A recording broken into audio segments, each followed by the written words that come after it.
Ok, les aviso de antemano que grabé la ayuntía y el grabador se colapsó a la mitad de la ayuntía y perdí todo, así que grabemos de nuevo.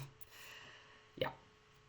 Voy a hacer tres videos. Voy a hacer este video que es la explicación un poco más a detalle de la ayuntía. Voy a hacer un video de polarización, como solamente enfocado en polarización, y un video de análisis AC y DC, que suele confundir. Bueno, partamos. El transistor MOSFET es un elemento circuital que se parece un poco a un diodo no en el cómo funciona, sino el cómo tienes que, que verlo.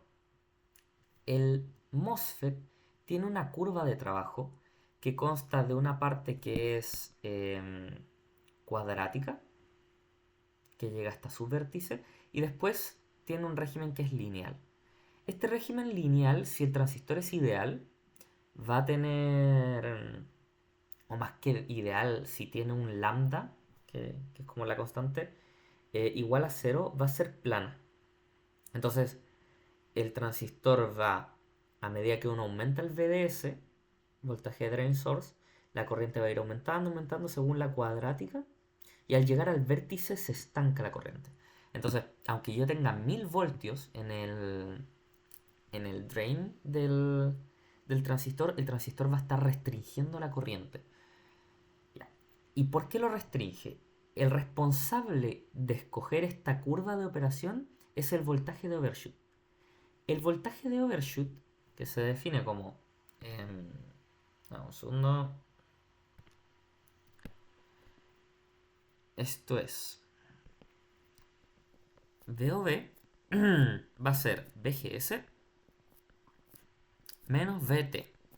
Que VT es una constante propia de cada transistor. Entonces, el voltaje de overshoot va a determinar la forma de esta curva. Es como si tú tuvieses un diodo, va a determinar si como el diodo es como así, así o así.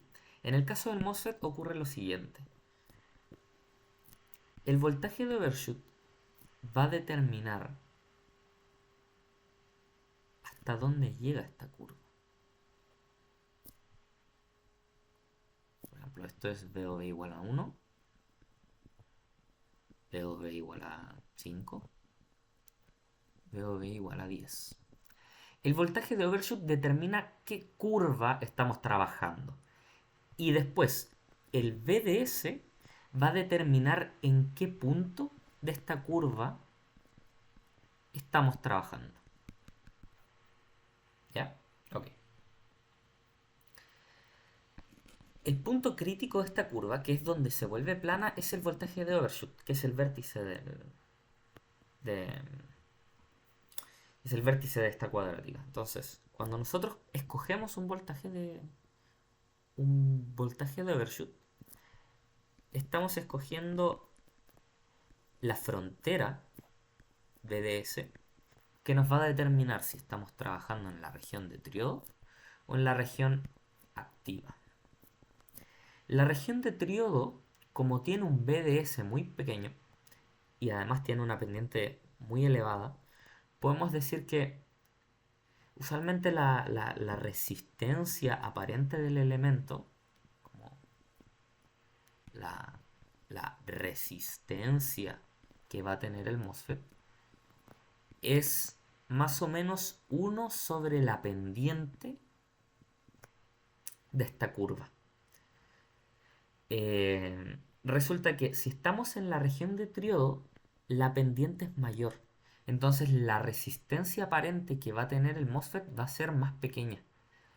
Esto es muy útil cuando quiere usarse el transistor como un switch, porque nosotros no queremos que un switch tenga resistencia. Bueno, entonces, si nuestro VDS es menor o igual que VOV, perdón, es menor que VOV, que esto es igual a VGS menos VT, vamos a estar en región de triodo. Si es mayor, vamos a estar en región activa. Para resolver los ejercicios les recomiendo encarecidamente que utilicen primero la ecuación de activa, porque es más fácil de resolver. Si el transistor estaba en triodo, al resolver con activa ustedes van a darse cuenta de que el voltaje VDS para la corriente que calcularon con región activa va a ser menor que VOB. Entonces ustedes van a decir no, el transistor no puede estar en activa porque no se cumple esta condición fundamental para que el transistor esté en activa. Por ejemplo, si en un ejercicio les dicen se tiene el siguiente amplificador con transistor NMOS y resulta que la amplificación no es la que se esperaba, encuentra el error del circuito. Un error podría ser que el transistor esté polarizado en región de triodo y no esté operando en su región activa. La región activa es la que, por decirlo de alguna manera, maximiza la diferencia de corriente por variaciones de voltaje de entrada VOB. Porque si yo tengo, no sé,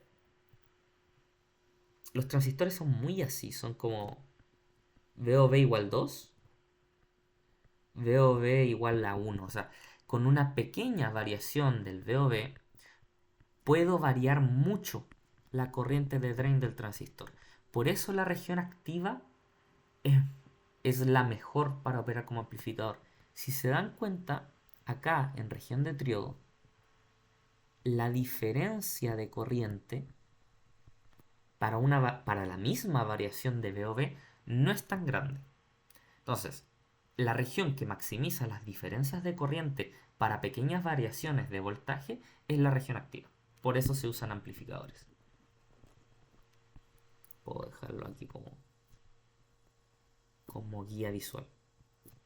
Entonces, delta V igual a 1 volt. Corriente 1, corriente 2. Ahí. Esto es triodo y esa diferencia es reactiva. Ok. El transistor tiene dos ecuaciones, como vimos. La ecuación del triodo, que es la cuadrática, está acá. Y tiene la región de activa. Que cuando el transistor tiene una curva de esta forma, esto significa que el lambda, esta constante de acá, es 0. Esto significa que para cualquier voltaje VDS, si es mayor que VOB, la corriente va a ser la que está determinada por este número de acá. ¿Ok? Ya. Entonces, en región de activa, si el transistor es, por decirlo de alguna manera, ideal, o sea, el lambda es 0, la corriente que va a circular por el transistor va a estar restringida por las constantes de fabricación y por el voltaje de overshoot. Nada más. Ok, entonces, polarizar un MOSFET es nada más que escoger la curva y el punto Q de operación. Si estamos, o sea, primero escogemos la curva con el VOB y después escogemos el punto de operación con el VDS. ¿Ya? Bien. Polarización por voltaje. La polarización por voltaje, como su nombre indica, consta de fijar, entre comillas, un voltaje de VOB para escoger la curva y que la corriente sea una consecuencia del voltaje que nosotros estamos fijando. Por ejemplo, si yo tengo este circuito simple de polarización por voltaje,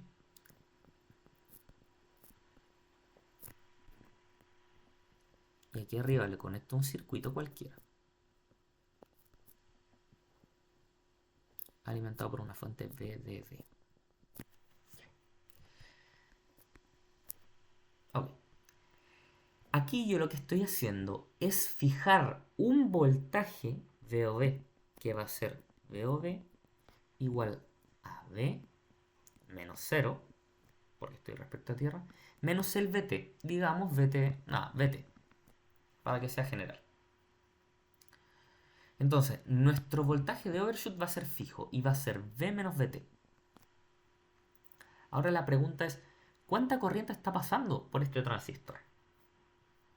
Si el circuito de arriba lo permite, el transistor va a estar operando en región activa. ¿A qué me refiero con que si lo permite? Si la resistencia del circuito de arriba es demasiado grande, el voltaje que caiga en el circuito va a ser demasiado grande también respecto al que cae en el transistor. Y nosotros necesitamos que para que el transistor esté en activa, V de S sea mayor o igual que V menos Vt.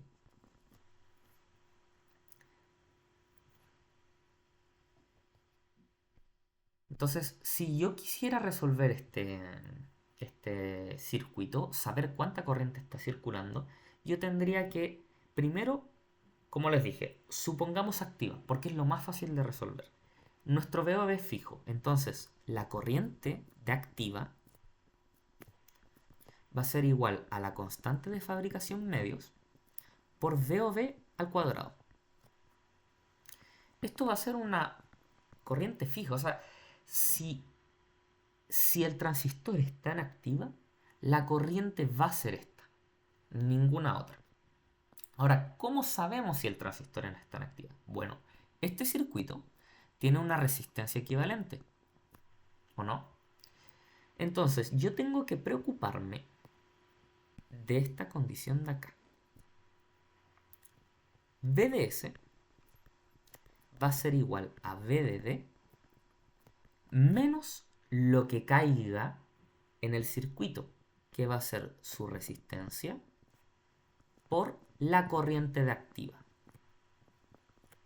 ¿Ya? Y esto tiene que ser mayor o igual, para que esté en activa, que el VOB, que dijimos que era V menos Vt. Para saber si el transistor está en activo o no, esta es la desigualdad que tenemos que corroborar. Primero calculamos la corriente, después con la corriente calculamos los voltajes y a partir de los voltajes determinamos si el transistor estaba o no estaba en activo. Ok.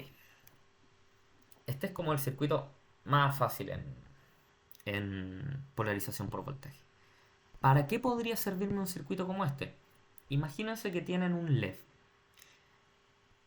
Vamos a dibujar un circuito con un LED.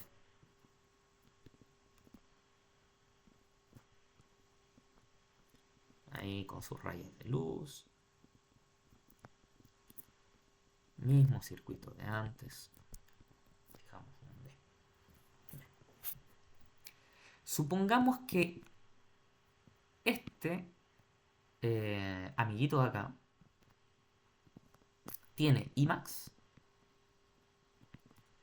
igual a 10 mA.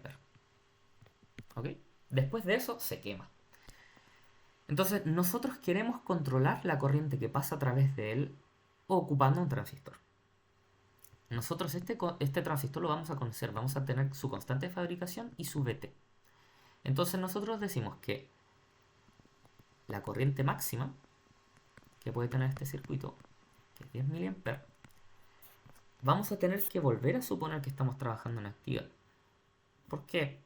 Porque es más fácil. Es más fácil trabajar. Y además que si estuviésemos en triodo, estaríamos prácticamente cortocircuitando estos dos terminales. Y el diodo LED se estaría comiendo todo el VDD. Entonces, si VDD es demasiado grande, el LED se quemaría. Entonces, para poder controlar el flujo de la corriente, el transistor tiene que estar en activo. Entonces, nuestra Imax va a ser la constante de fabricación medios por el VOB al cuadrado. Entonces nosotros podemos obtener nuestro VOB max. VOB max va a ser igual a la raíz cuadrada de 20 por 10 elevado a menos 3, claro, dividido la constante de fabricación. Esto es muy interesante. ¿Por qué? Porque yo tengo un VOB max. ¿Y qué puedo hacer? Puedo, por ejemplo, en vez de este V de acá, escojo una fuente de voltaje que tenga este VOB max, pongo un potenciómetro resistencia a tierra y el circuito tal cual como estaba.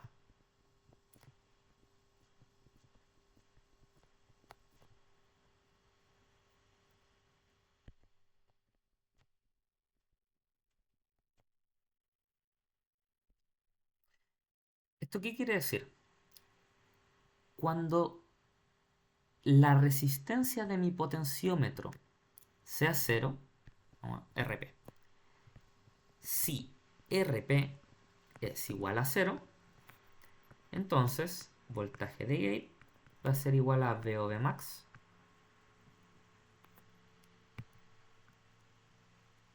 Perdón, aquí tuve un pequeño detalle. El voltaje, esto tiene que ser VOV max más VT. Que no se nos vaya eso que es importante. El voltaje de overshoot es lo que nos estamos pasando del voltaje mínimo para conducción. Entonces, si RP es 0, el voltaje de gate va a ser VOV max más el VT, que es el voltaje mínimo de conducción. Esto tiene por consecuencia, suponiendo que está en activa, que la corriente va a ser igual a 10 mA. ¿Ya? Y si yo empiezo a incrementar RP, ¿qué va a ocurrir? VG va a empezar a disminuir. Y si VG disminuye, VOV disminuye. Y si VOV disminuye, ID disminuye, que es la corriente del diodo. Entonces, acabo de crear un circuito que me permite trabajar con mucha precisión dentro de los márgenes permisibles de nuestro diodo LED, sin quemarlo. Como esto va al cuadrado, podemos notar que si nuestro voltaje disminuye a la mitad, la corriente va a disminuir 4 veces. Entonces, un gráfico corriente-voltaje del LED va a ser cuadrático. Pero esa es la idea de la polarización por voltaje. Nosotros controlamos un voltaje VGS para que las corrientes de nuestro circuito sean las apropiadas. Ahora, ¿cómo sabemos si esto está en activo o no? Bueno, VDD tiene que ser mayor, VDS tiene que ser mayor o igual que VOV. VOV ya sabemos cuánto es. VOV, sí. VOV va a ser, menor o igual que VOV max, que lo calculamos. ¿Y cuánto es VDS? VDS es VDD menos el voltaje del diodo LED, mayor o igual que VOV.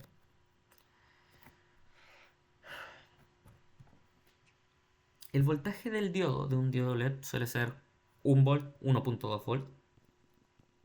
VDD menos 1,22 tiene que ser mayor o igual que VOV. Entonces nosotros decimos que VDD tiene que ser mayor o igual que VOV más 1,2 volt. Entonces, si la fuente que alimenta nuestro circuito es mayor o igual que el voltaje de overshoot más la caída del LED, entonces el transistor va a estar en activa. Si nosotros empezamos a reducir mucho VDD, el transistor va a pasar a región de triodo y la corriente ya no va a ser la que nosotros esperábamos que fuera.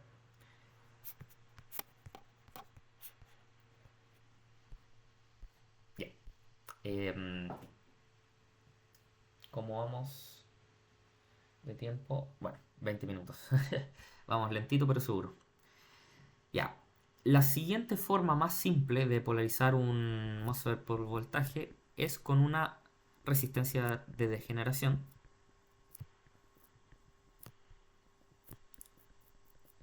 de aquí en adelante ya no nos vamos a enfocar mucho en este circuito de aquí arriba.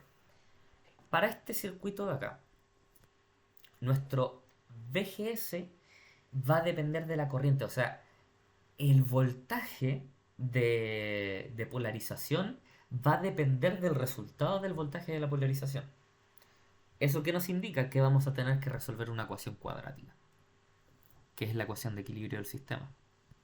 Entonces, para este circuito de acá, tenemos que VGS va a ser igual al voltaje que nosotros estamos fijando en el gate menos la corriente de drain por la resistencia de degeneración. ¿Cuál es el objetivo de esta resistencia? Esta resistencia nos permite que si la corriente empieza a aumentar demasiado, el VGS va a empezar a cerrarse porque este voltaje va a empezar a aumentar. Si la corriente aumenta mucho, este voltaje empieza a aumentar y el VGS se vuelve más pequeño. Entonces la corriente se restringe. Es una realimentación negativa para proteger al circuito. Bien, entonces VGS va a ser V menos ID por RD. Entonces nuestro VOV va a ser igual a V menos ID por RD menos VT. ¿Ya? Supongamos que el transistor está en actividad. Siempre es más fácil. Es más fácil resolver esa ecuación. La corriente va a ser igual a la constante de fabricación medios por el voltaje de overshoot al cuadrado. Por este chorizo de acá al cuadrado. Menos VT, esto es una constante, menos ID por RD al cuadrado. Vemos que la corriente va a depender de sí misma. Si resolvemos esta ecuación, nos va a dar ID1 e ID2. La cosa es que estos transistores solamente pueden operar de una forma. O sea, para una polarización solamente hay una y una sola corriente posible. Entonces, va a ser ID1 o ID2 no viable para este circuito. ¿Y qué va a decir si eso no es viable? Bueno, este voltaje de acá, VS. ¿Por qué? Porque VGS tiene que ser mayor que VT para conducir. Entonces, nosotros podemos plantear las siguientes dos ecuaciones.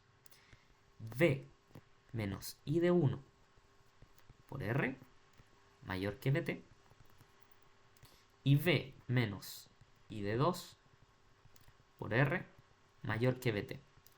Solamente una de estas dos desigualdades va a ser cierta y esa nos va a decir cuál es la corriente que efectivamente está circulando por este circuito. ¿Ok? Ya.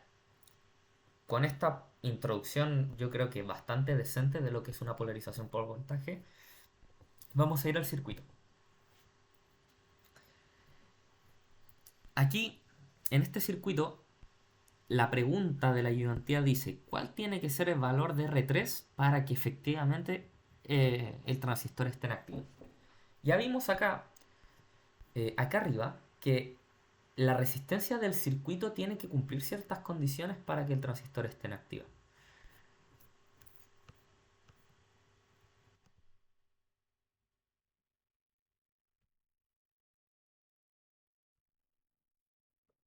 Ya, sigamos. ¿Dónde me había quedado? Ah, sí, el circuito. El circuito no es muy diferente a lo que ya vimos. En vez de este circuito desconocido que tenía una resistencia, que nosotros habíamos dicho que tenía que cumplir ciertas condiciones para que estén activas, lo mismo pasa acá.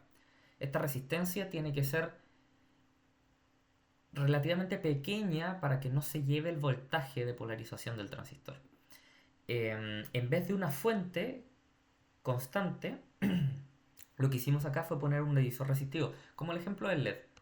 En el LED habíamos puesto un divisor resistivo con voltaje máximo, el voltaje que nos permitía tener la corriente máxima en el LED sin quemarlo. Aquí ocurre algo parecido. Si esta fuente es de 15 volts, como aparece en el enunciado, el voltaje de este nodo va a ser de 3 volts.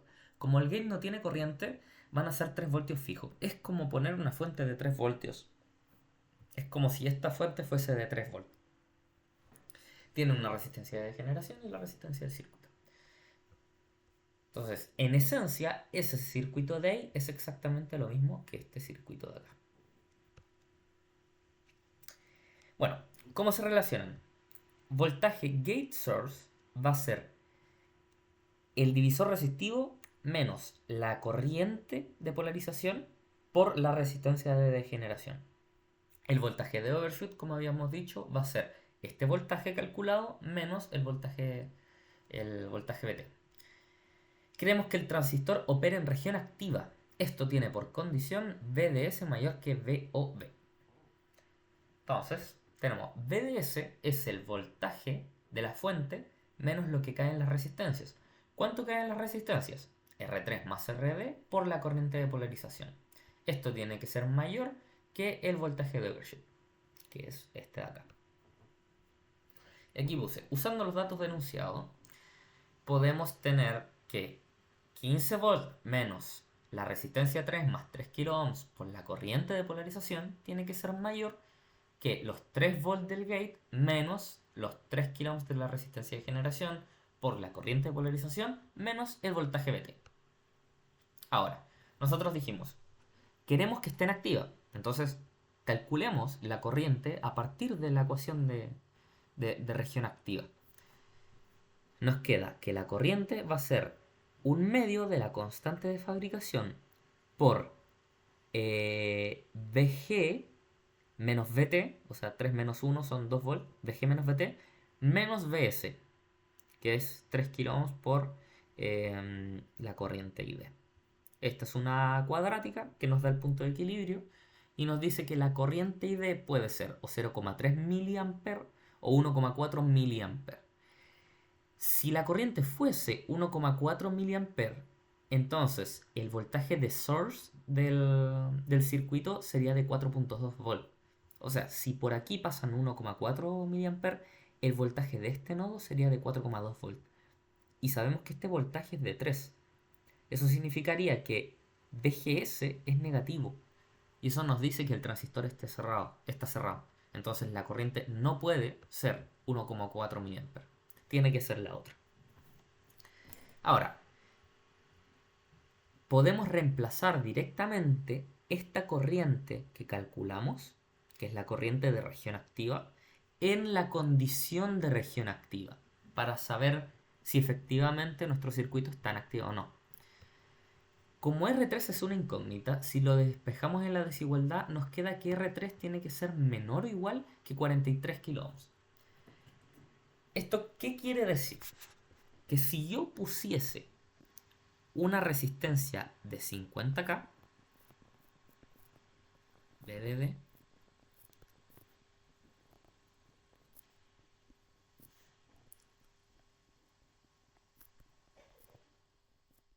perdón,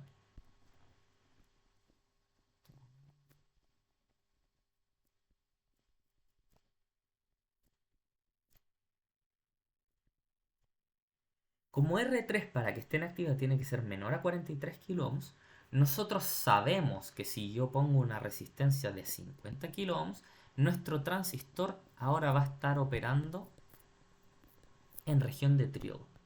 Y para resolver este circuito tendríamos que usar la ecuación de triodo, que nos dice que la corriente de drain va a ser igual a la constante de fabricación por voltaje de overshoot, que es 3 menos el VT menos el voltaje de source, que es ID por 3K, por el VDS, que es 15 volt, menos 53 kilo por la corriente del drain. Este es VDS, es el total menos lo que cae en las resistencias, menos VDS al cuadrado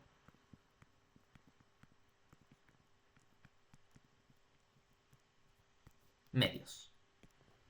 Entonces, si nosotros quisiésemos calcular la corriente de este circuito, como sabemos que no está en activa, porque para estar en activa la resistencia tendría que ser menor que 43 kΩ, tenemos que resolver la ecuación de triodo, que es esta, que ya ven que no es muy bonita y es precisamente por eso que siempre les digo, supongan activa.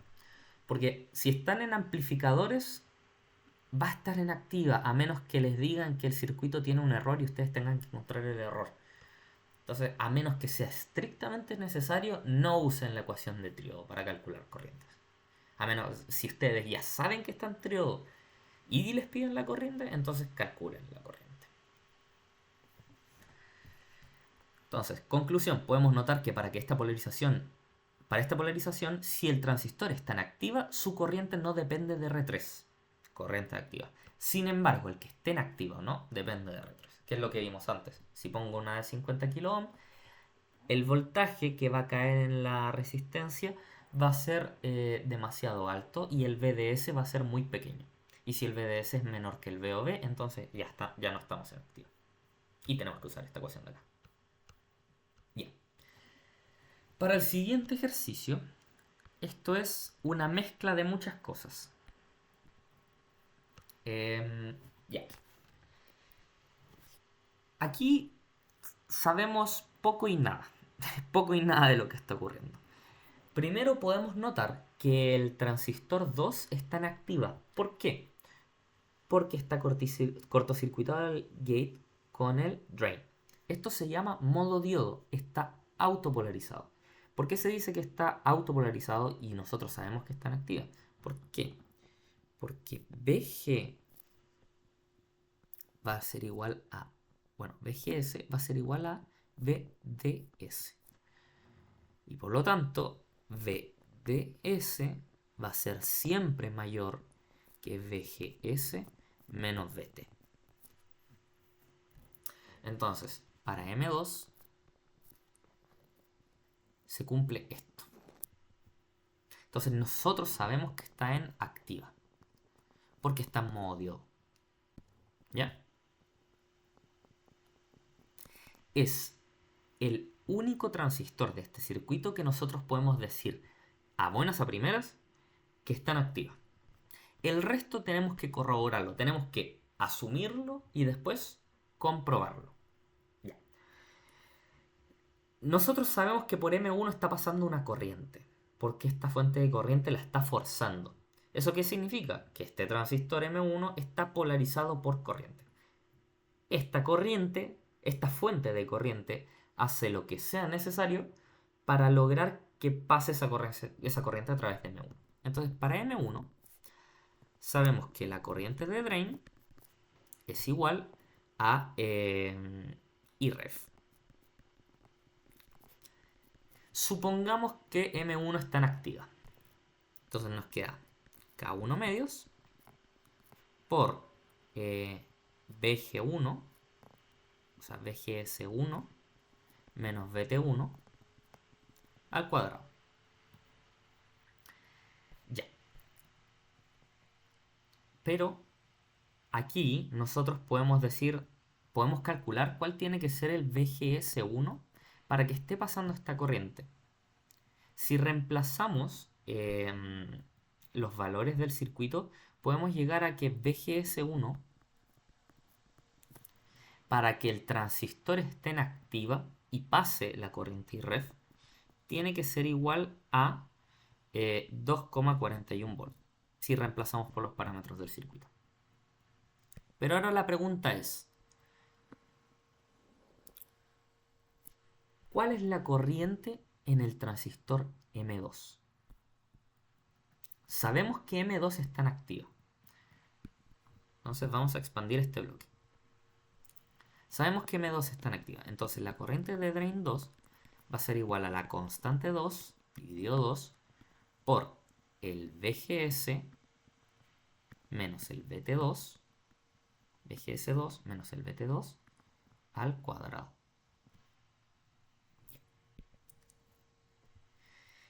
Sabemos que VGS2 es igual a VGS1 porque están cortocircuitados y el source está a tierra en ambos.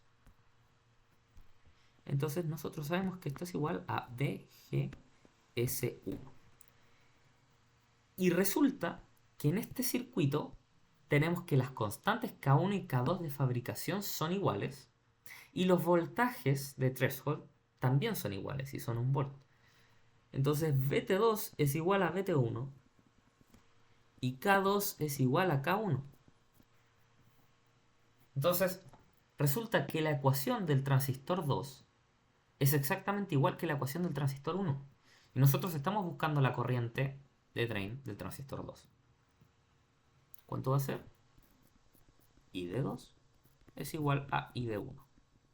¿Por qué? Porque tienen el mismo voltaje VGS, tienen el mismo VT, por lo tanto tienen el mismo VOV y además tienen la misma constante de fabricación. Entonces, como tienen exactamente los mismos parámetros, las corrientes necesariamente tienen que ser iguales para que ambos estén en activa. Ya al final llegaremos a si están en activa o no, calculando los voltajes correspondientes, o sea, los voltajes reales que tiene el circuito. Ya. Pero, ¿qué ocurre si los transistores no fuesen iguales? Nosotros tendríamos que I de 2 va a ser igual a K2 medios por VGS2 menos VT2 al cuadrado. I de 1 va a ser igual a K y ref.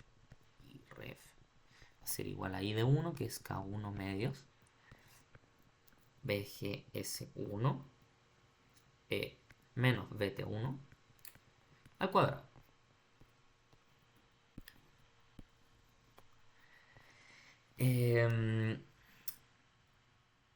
Supongamos que estamos buscando I de 2. I de 1 lo conocemos porque es IREF.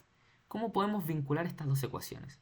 Lo único que es igual en ambas, bueno, es el 2, pero fundamentalmente el voltaje gate source, porque están cortocircuitados. Entonces nosotros tendríamos que hacer algo por el estilo. Tendríamos que hacer algo así. Decir que la raíz cuadrada de 2i de 2 partido en K2 más Vt2 es igual a VGS2, que es igual a VGS1.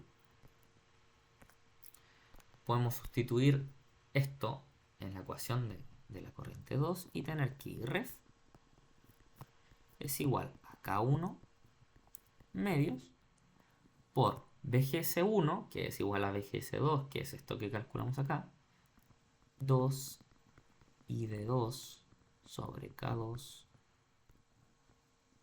la raíz cuadrada más Vt2 menos Vt1 al cuadrado.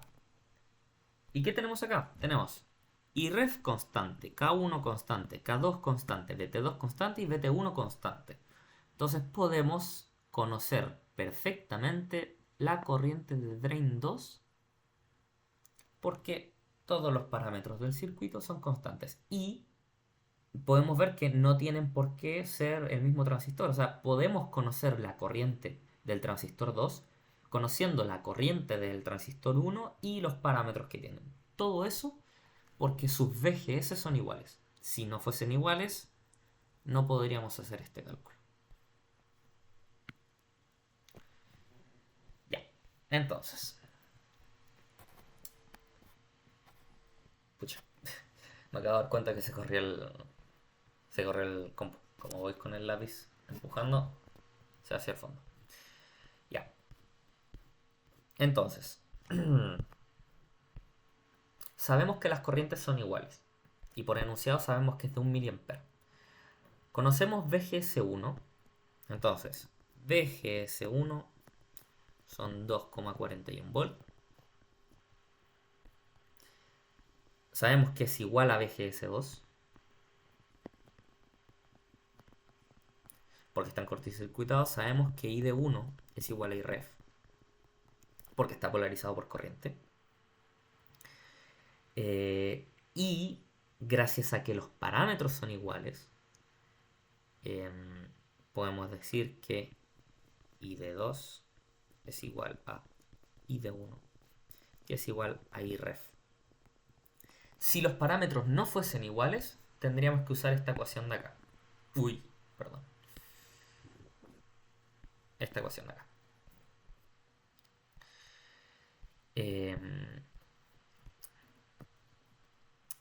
Entonces tenemos la mitad del circuito resuelto. Ahora la pregunta es, ¿cuáles son los voltajes?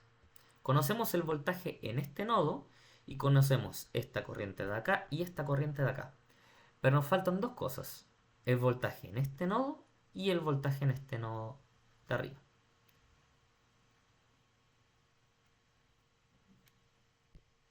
Ya. Ahora, si podemos ver el circuito, tenemos que M3 está en serie con M2. Y como por los gates no hay corriente, tenemos ID2 y tenemos ID3. Como están en serie y por los gates no hay corriente, sabemos que ID2 es igual a ID3. No sabemos si M3 está en activa o está en triodo. No tenemos ni idea, pero por lo menos sabemos que las corrientes son iguales. Ahora hagamos algo. Supongamos que el transistor 3 está en activa. Y vamos a calcular los voltajes que tienen que haber en cada nodo para que el transistor 3 esté en activa. Entonces podemos decir que ID3, que es igual a 1 mA,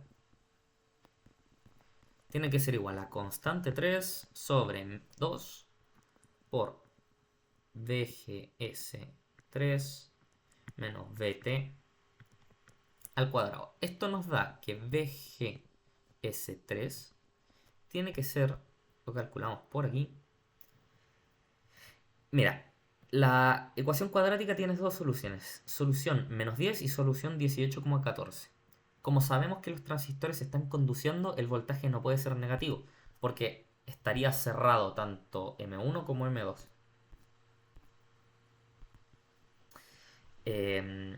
Así que tiene que ser 18,14 volt. Y esto es VGS. Esto es VGS, pero ¿cuánto es VG3? Es igual a 18,14 más VS3. ¿Y cuánto es VS3? VS3 es el voltaje de drain del transistor 2. ¿Y cuánto es el voltaje de drain del transistor 2? Es igual a su voltaje de gate, porque está en modo diodo, que sabemos que son 2,41. 14 más 2,41 es igual a 20,55 volts. Entonces, el voltaje de este nodo de acá, el voltaje de este nodo de acá, si M3 está en activa, es de 20,55 volts. ¿Y cómo sabemos si está en activa? ¿Cuál es la condición de activa? La condición de activa nos dice VDS3 mayor o igual a VGS3 menos VT3. Que esto es igual a 18,14. Perdón. Sí. 18,14 menos nuestro voltaje de threshold, el VT, que para este transistor en el enunciado es 4. Entonces tenemos que VDS3 tiene que ser mayor o igual que 14,14 volt. Pero esto es VDS, tenemos que sumarle el S. Sumamos VS3. Entonces, voltaje de drain 3 tiene que ser mayor o igual que 14,14 más 2,41. Voltaje de drain 3 tiene que ser mayor o igual que 16,55 volt. Entonces, si el voltaje de drain del transistor 3 es mayor o igual que 16,55 volt, el transistor 3 va a estar en activa y su voltaje de gate va a ser 20,55.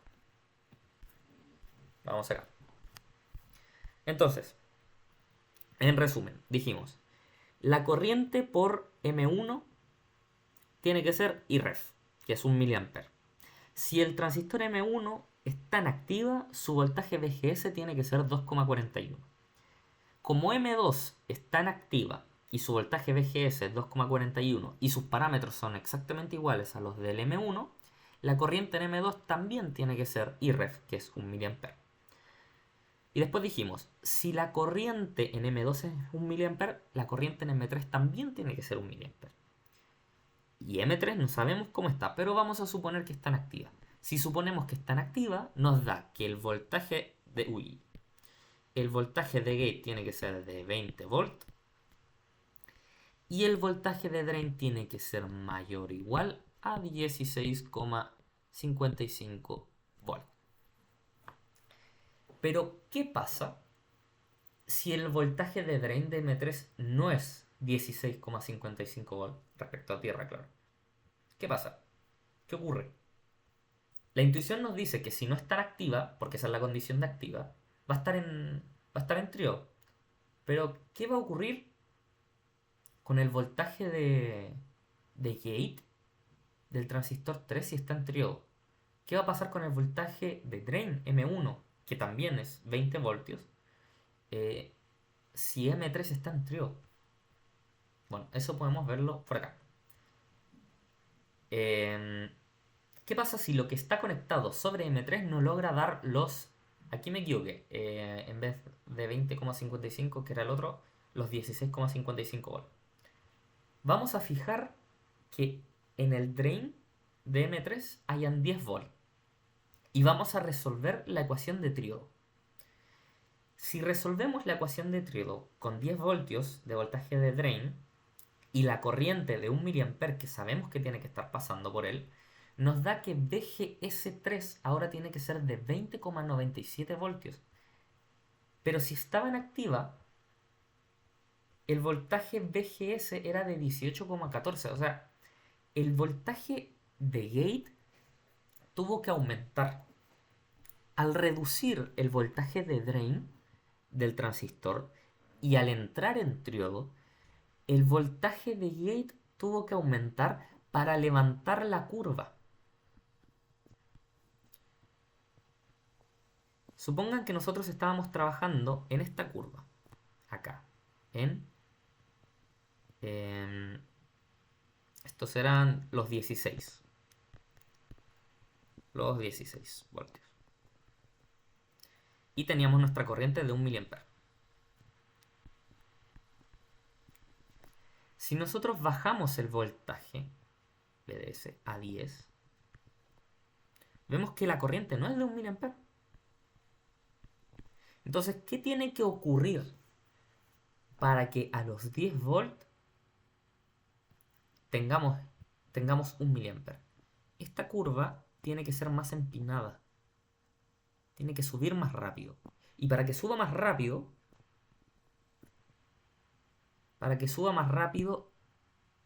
el VGS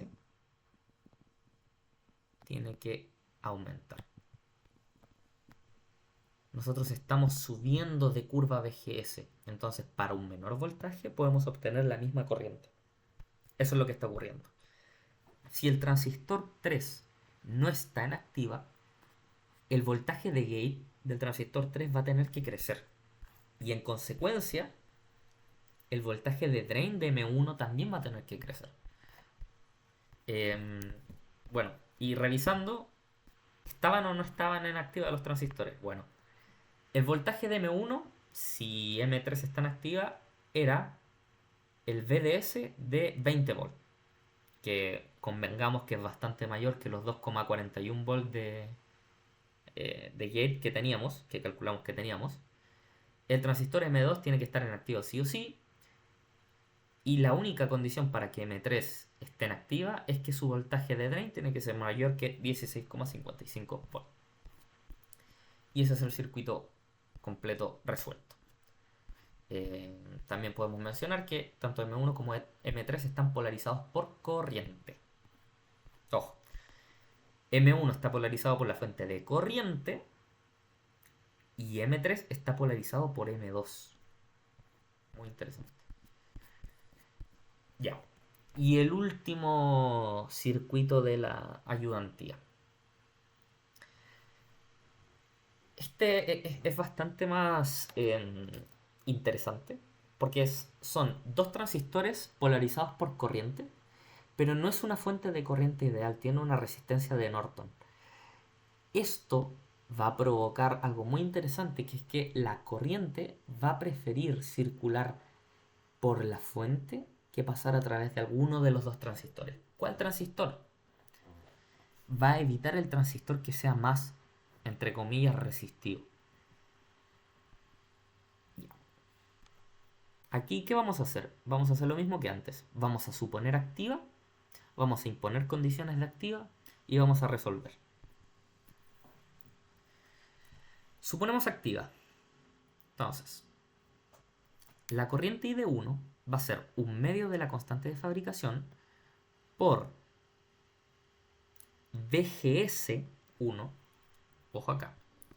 VGS1 es VG1 menos VS1. VG1 es 0 y VS1 es V1. Podemos ver acá. ¿Ya? Entonces, VGS1 es menos V1. ¿Ya? Menos V1 menos VT. Que esto es voltaje de overshoot al cuadrado. Perfecto. Como ambos transistores comparten el source, comparten el VGS. Al igual que en el espejo de corriente. Compartimos VGS. Pero acá van a darse cuenta que compartir VGS no es condición suficiente para que tengan la misma corriente. Aquí vamos a tener que la corriente en el transistor 2 va a ser un medio de la constante de fabricación por, que aquí es diferente, ya son 2 por 10 elevado a menos 3 en vez de 1 por 10 elevado a menos 3. VGS, que es menos V1, menos VT2, que es 2 volts. ¿Ya? Ahora, sabemos que por este nodo de acá está saliendo corriente, está saliendo una corriente I, está entrando ID1 y está entrando ID2. Pero ¿qué está ocurriendo con la corriente de esta resistencia? Bueno, planteamos la ecuación de nodos y nos queda que el voltaje 1 va a ser menos la resistencia Rn por la suma de las corrientes que entran menos las corrientes que salen. Bueno, las corrientes que salen menos las corrientes que entran. Es porque la malla la hice en esa dirección. Ya, entonces, fíjense acá. Rn es constante, la corriente es constante. Y de 1 y de 2 son variables, pero ¿de qué depende y de 1 y de 2? Si están en activa, ojo, si están en activa, solo van a depender de V1. Entonces podemos reemplazar estas ecuaciones cuadráticas dentro y resolver la ecuación cuadrática de acá. Vamos a tener que V1 va a poder ser o menos 2,21 volt o menos 1,055. ¿Cuál es el problema? Si V1 fuese menos 1,055, el transistor 2, que es una... El transistor 2 tiene un VT de 2 volt y su gate está 0. Si V1 es de menos 1,055, para el transistor 2 VGS va a ser menor que VT. Y el transistor 2 no va a conducir. No conduce. Entonces, no puede ser este voltaje. Tiene que ser menos 2,21 volt. Y acá está. Como M2 tiene VT igual a 2, entonces el voltaje de ese nodo V1 tiene que ser menos 2,21 volt. Con esto podemos calcular todas las corrientes del circuito. Ojo, si los transistores están en activa, porque todo esto es suponiendo activa. A partir del voltaje de 1 podemos calcular todas las corrientes del circuito, como dijimos. La resistencia de Norton, o sea, la corriente en la resistencia de Norton va a ser de 0,22 mA La corriente en el transistor 1 va a ser de 0,7 mA y la corriente en el transistor 2 va a ser de 0,044 mA. La corriente en el transistor 2 es incluso menor que la corriente en la resistencia. ¿Esto por qué es? Porque el transistor 2 necesita tanto más voltaje para funcionar que al ser funciones cuadráticas, el transistor 1 compensa antes de que el transistor 2 pueda abrirse del todo. No sé si se logra entender, pero podríamos decir que I de 1 va a ser como una constante por V1 al cuadrado y I de 2 va a ser igual a, ya que es más restringido, va a ser como 0,5 por el mismo V1 al cuadrado. 0,5 por la constante que habíamos dicho. Entonces, si nuestra I-ref, la corriente de polarización, está definida, I de 2 va a estar siempre siendo la mitad que I de 1. Entonces, se van a repartir la carga de I de 1 y... O sea, ¿cómo decirlo? El transistor 1 y el transistor 2 se van a repartir la carga de corriente en función de sus parámetros de construcción. Si no estuviese la resistencia Rn y tuviésemos solamente el transistor 1 y el transistor 2,